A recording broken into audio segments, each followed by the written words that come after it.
My friends, in this world, human suffering takes many different forms. Many people suffer physical pain.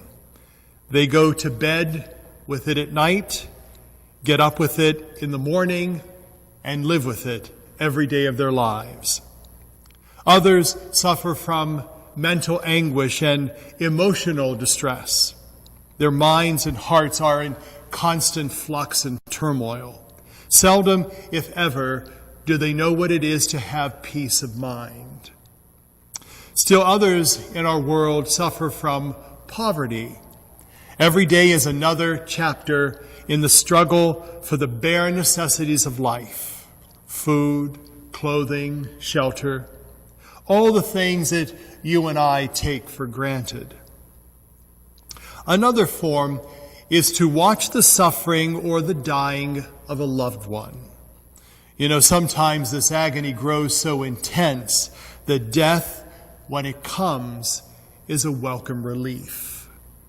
We could go on and on. The list of things that cause people to suffer is endless. And most of us have witnessed virtually all of them in some degree or another.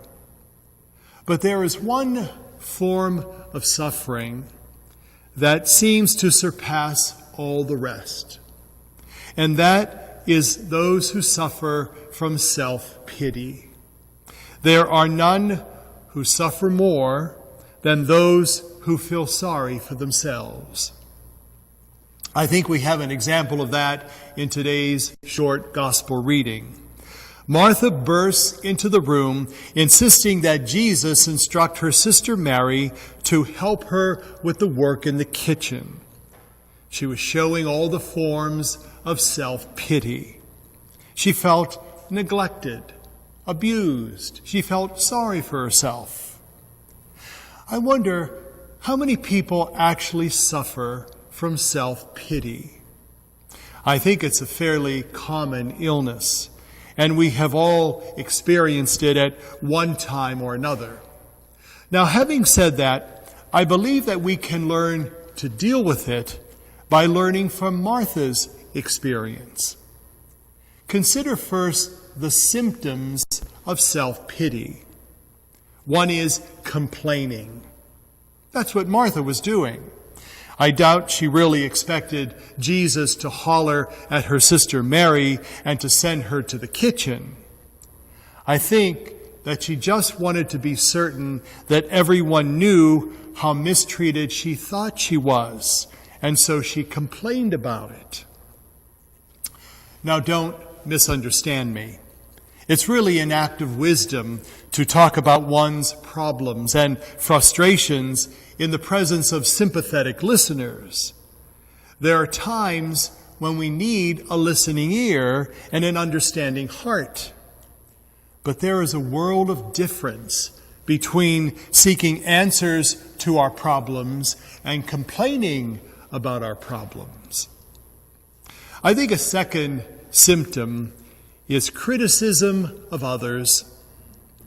What bothered Martha was not her being overworked, but the fact that Mary, her sister, wasn't working at all. Now, it isn't fair that one person has to do all the work all the time, but in that household, I doubt if that was the case. Martha wanted to entertain lavishly. Mary preferred to just grab something small to eat and spend some time at the feet of Jesus. Martha could have done the same thing.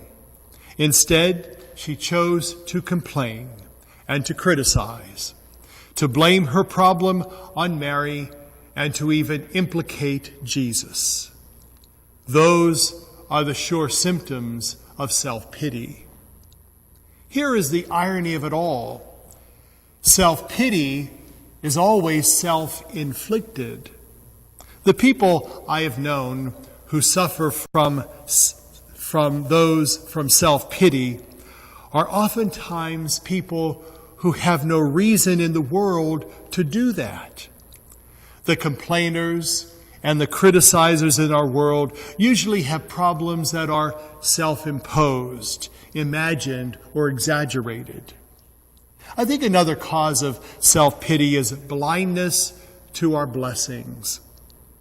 Martha complained that she had to cook the food, totally forgetting that there probably were people who had no food to eat. We complain about our job and having to go to work. We forget about people who have no job or who have no work.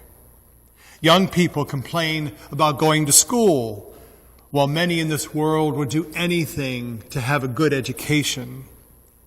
I remember the old adage, I complained because I had no shoes until I met a person who had no feet. Oftentimes, we fail to see how fortunate and how blessed we really are. Finally, let's consider a cure for self-pity. Mary had the answer.